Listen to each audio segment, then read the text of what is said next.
Hey guys, TGKS Productions. So I wanted to break down a Newswire article that Rockstar put out shortly after the PlayStation stream that PlayStation had up on their YouTube channel discussing new games and a first look at the PS5, among other details.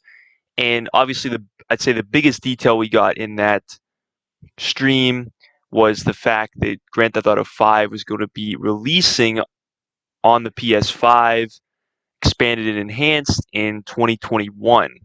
And this article goes into a little bit more detail about that, and I would say discusses a couple gray areas that were in the PlayStation stream, and I wanted to discuss that in this video. And this is the article right here. This was posted shortly after the PlayStation stream that PlayStation had discussing the PS5. See here, June 11th, 2020, so very shortly after. And the title of it is Grand Theft Auto 5 coming to new generation consoles in 2021, expanded and enhanced with new features and content. And then that's pretty much the trailer they had in the PlayStation stream. But like I said, there's a couple things I want to discuss in this. I'm just going to read through this. It's not very long, as you can see here, a few paragraphs. But there's a couple very interesting things discussed in this Newswire article that weren't necessarily discussed in the PlayStation stream for the PS5. So starting off here, we have, as recently revealed at Sony's PlayStation 5 digital event, the adventures of Michael, Franklin, and Trevor are coming to a new generation of consoles, including PlayStation 5 in the second half of 2021. So definitely, I would say, clears up one thing there. We weren't really sure when in 2021 we were going to receive Grand Theft Auto 5. That pretty much, I would say, confirms it there. The earliest we'll see it is in the second half of 2021. If we move on here, it says new generation versions of GTA 5 will feature a range of technical improvements, visual upgrades, and performance enhancements to take full advantage of the latest hardware, making the game more beautiful and more responsive than ever. And for the massive and vibrant community of Grand Theft Auto Online players worldwide, their journey through the ever-evolving shared world of GTA Online will continue onto the new generation with more updates, including additional GTA Online content exclusive to the new consoles and PC. So that first article, or the first sentence in that larger paragraph there is interesting because they say content exclusive to the new consoles and PC. There's two scenarios I sort of thought of there. The first of which I thought about the older generation consoles that we currently have now, PS3, Xbox 360, and I thought about how they don't really receive the updates that PS4 receives and Xbox One as well as PC simply because they cannot handle them. In fact, Xbox 360 and PS3 really haven't received too many updates past the original Heist update in 2015. And again, it's simply because those consoles cannot handle these larger, more in-depth updates.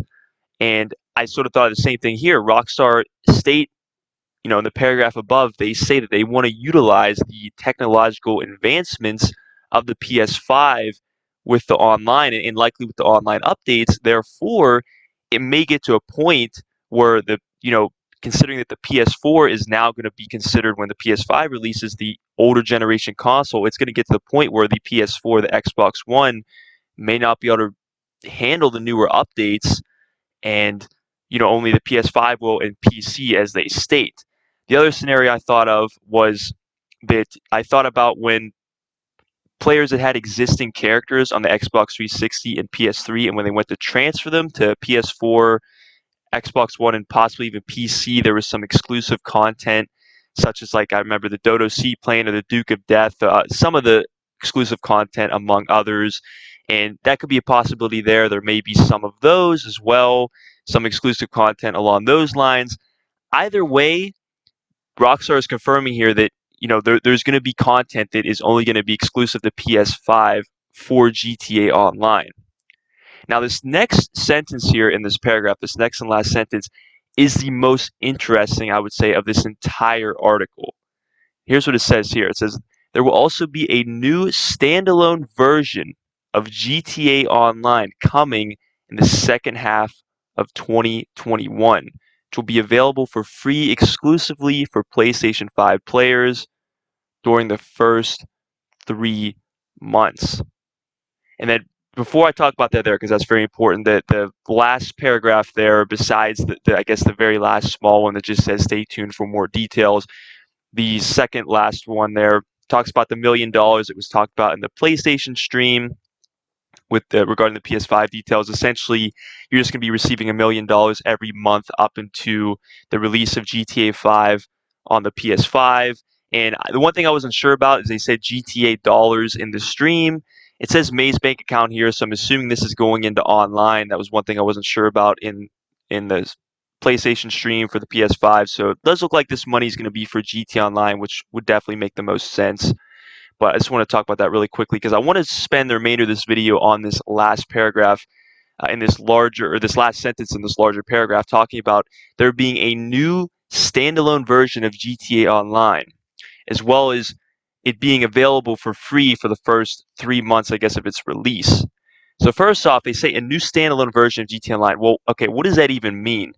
Now, one thing I thought of, I guess one scenario I thought of was it could be the possibility where maybe players that are playing online on the PS5, maybe it's backwards compatible where they'll be just playing the regular version of online that we have now because there's supposed to be backwards compatibility with a lot of games. This standalone GTA Online could maybe be the new enhanced and expanded version, but this definitely raises a lot of questions. I mean, what does this mean? I mean, are we going to be able to have our characters in this new standalone version of online? Are we going to have to start from scratch? Is this going to be the remastered version? What is the standalone version? And really, they were very brief. Rockstar Games was very brief here. We don't know. So I have absolutely no idea, and I can't wait to receive more information on that. But um, very brief there, but very interesting. And I'd say even more interesting, and this could even raise some controversy here. This last part of the sentence here says that it will be available for free exclusively for PlayStation 5 players during the first 3 months.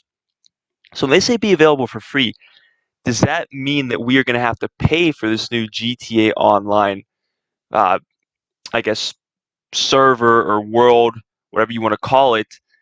Are we going to have to pay for this? Because we've never had to pay for GTA Online before over the past 7 years. It's always been free. Once you purchase the game, GTA Online was free. Of course, there were the shark cards you can purchase or the packs, such as like the Criminal Enterprise packs.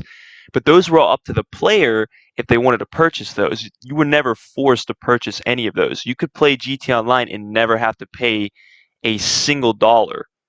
But according to this, you may actually have to pay for GTA Online. Now, this may not sound as bad if they're talking about maybe paying for the new GTA game or GTA 5 game as a whole on the PS5, especially if they're remastering it. I talked about in the PlayStation, when I was talking about the PlayStation stream, talked about how that could definitely be a possibility where they make us buy this again because it's remastered. As crazy as that may be, because some players that have been around since 2013 will be buying this for the third time now, which is crazy. I mean, how many games can you say you bought 3 different times for 3 different consoles? You know, so that is crazy. But I'm hoping that is the case because, like I said, this could raise a lot of controversy because if they are actually making us pay for the new GT Online, that is definitely probably going to piss a lot of players off, and they're not going to be happy about that. So I don't really know. Like I said, they're very brief in this article, but I wanted to discuss that because this was not stated in the PlayStation stream for the PS5, and this is definitely some very interesting details regarding GTA 5 on the new PlayStation console. In any case, guys, let me know what you guys think about this, especially regarding potentially having to pay for GTA Online. Again, I am not saying that's the case, but they are very brief here, and you could easily suggest that given the information in the sentence here.